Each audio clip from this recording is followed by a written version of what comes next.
இந்த வீடியோவை உங்களுக்கு வழங்குவோர் மாலை முரசு செய்திகள் தொலைக்காட்சியின் படிப்போம் ஜெயிப்போம் உயர்கல்வியை தேர்ந்தெடுப்பதில் உள்ள சந்தேகங்களை தீர்க்கும் நிகழ்ச்சி தினமும் மாலை 5 மணிக்கு. வணக்கம். மாலை முரசு செய்திகளை விரிவாக பார்ப்பதற்கு முன் தலைப்புச் செய்திகளை பார்க்கலாம். பாகிஸ்தானியர்களை அடையாளம் கண்டு உடனடியாக நாட்டை விட்டு வெளியேற்ற வேண்டும். அனைத்து மாநில முதலமைச்சர்களையும் தொலைபேசியில் தொடர்பு கொண்டு உள்துறை அமைச்சர் அமித்ஷா அறிவுறுத்தல்.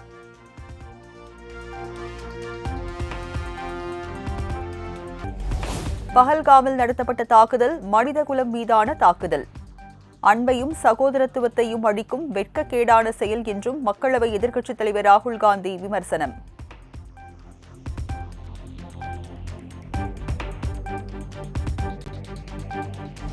பஹல்காம் தீவிரவாத தாக்குதலை தொடர்ந்து ஜம்மு காஷ்மீரில் தேடுதல் வேட்டையை தீவிரப்படுத்தியது பாதுகாப்பு படை. அனந்த்நாக், பந்திபுரா உள்ளிட்ட மாவட்டங்களில் வீடு வீடாக களமிறக்கப்பட்ட சிஆர்பிஎஃப் வீரர்கள்.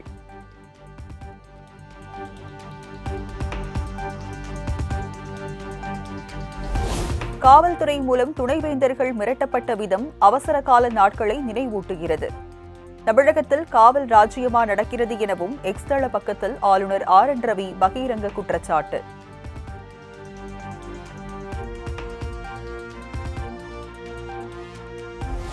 மிரட்டல் அரசியல் எல்லாம் பாஜகவின் DNA-வில் ஊறி கிடக்கிறது.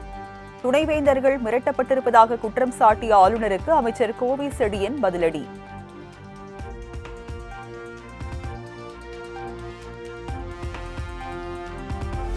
திமுக ஆட்சிக்கு வந்தால் 3.5 லட்சம் காலி பணியிடங்கள் நிரப்பப்படும் என்று தேர்தல் அறிக்கையில் கூறியது நினைவிருக்கிறதா என முதலமைச்சர் மு.க. ஸ்டாலினுக்கு EPS கேள்வி. உடனடியாக குரூப் 4 பணியிடங்களை 10,000ஆக உயர்த்த வலியுறுத்தல்.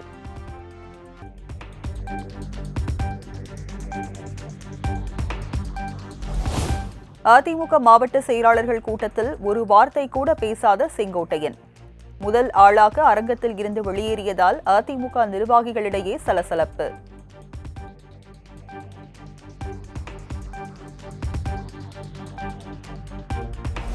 கோவையில் இன்று நடைபெறுகிறது தமிழக வெற்றிக் கழக பூத் கமிட்டி மாநாடு. விஜய் பங்கேற்பார் என எதிர்பார்க்கப்படும் நிலையில் ஏற்பாடுகள் தீவிரம்.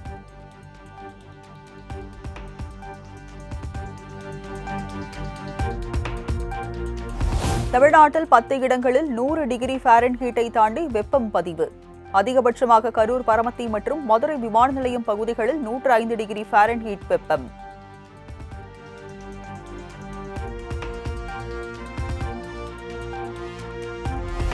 டாஸ்மாக் முறைகேட்டை அமலாக்கத்துறை விசாரிக்கலாம் என சென்னை உயர்நீதிமன்றம் உத்தரவிட்ட விவகாரம்.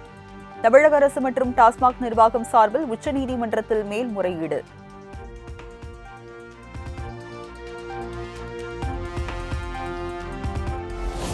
சொத்து குவிப்பு வழக்கில் வேளாண் துறை அமைச்சர் MRK பன்னீர்செல்வம் விடுவிப்பு ரத்து. குற்றச்சாட்டுகளை பதிவு செய்து 6 மாதங்களில் விசாரணையை முடிக்க கடலூர் சிறப்பு நீதிமன்றத்திற்கு சென்னை உயர்நீதிமன்றம் உத்தரவு.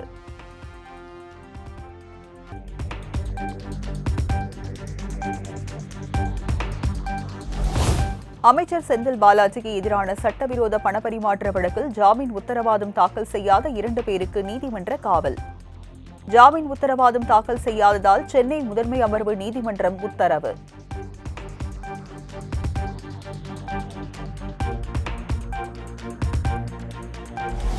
மாலையும் கழுத்துமாக இருந்த புதுமண தம்பதி போன்ற 4 ஜோடிகளை பகல்காமில் சுட்டுக் கொன்றனர். தூத்துக்குடி கட்சி நிர்வாகி இல்ல திருமண விழாவில் மதிமுக பொதுச் செயலாளர் வைகோவின் பேச்சால் திருமண வீட்டார் அதிர்ச்சி.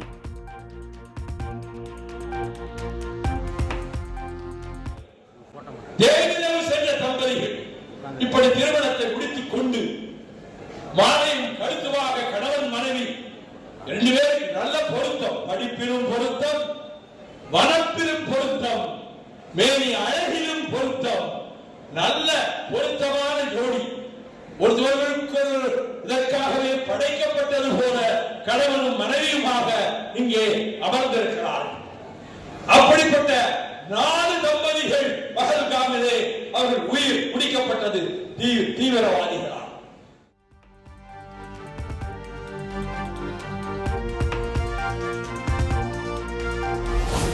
9.69% அளவிற்கு தமிழ்நாடு பொருளாதார வளர்ச்சி கண்டுள்ளதாக அமைச்சர் TRV ராஜா பெருமிதம். சாம்சங் நிறுவனம் 1000 கோடி முதலீடு செய்ய உறுதி செய்துள்ளதாகவும் தகவல்.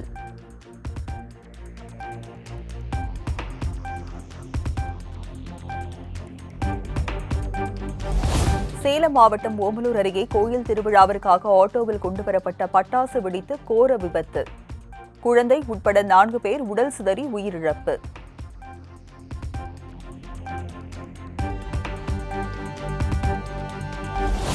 சென்னை கோயம்பேடு பகுதியில் உள்ள அடுக்குமாடி குடியிருப்பின் 6வது மாடி ஜன்னல் வழியே விழுந்த 4 வயது சிறுவன் பரிதாபமாக உயிரிழப்பு. சிறுவனின் உடலை மீட்டு பிரேத பரிசோதனைக்கு அனுப்பி வைத்து போலீசார் விசாரணை.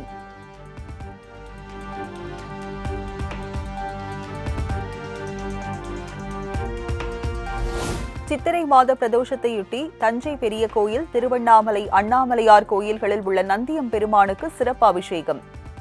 மங்கள பொருட்களால் நடைபெற்ற வழிபாட்டில் திரளான பக்தர்கள் பங்கேற்று சாமி தரிசனம்.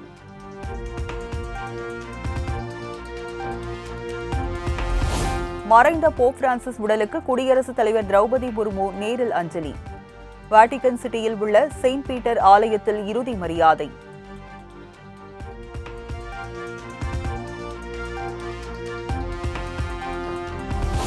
தகவல் தொழில்நுட்ப பூங்காக்களில் மதுபான விநியோகத்திற்கு கேரள அரசு அனுமதி. ஆண்டுக்கு 10 லட்சம் கட்டணம் நிர்ணயிக்கப்பட்டுள்ளதாக தகவல்.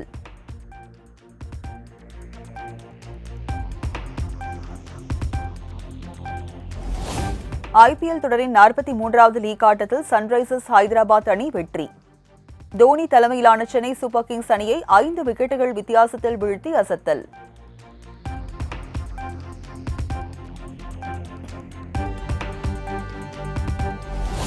சிஎஸ்கேவின் கோட்டை என வர்ணிக்கப்படும் சேப்பாக்கத்தில் 5வது தோல்வி. புள்ளி பட்டியலில் தொடர்ந்து கடைசி இடம் வகிக்கும் சென்னை சூப்பர் கிங்ஸ் அணியின் நிலை கண்டு துவண்டு போன ரசிகர்கள்.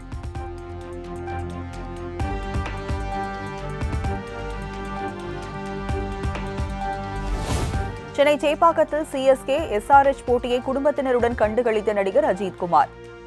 நடிகர் சிவகார்த்திகேயனும் குடும்பத்தினருடன் போட்டியை ரசித்த புகைப்படம் இணையத்தில் வைரல்.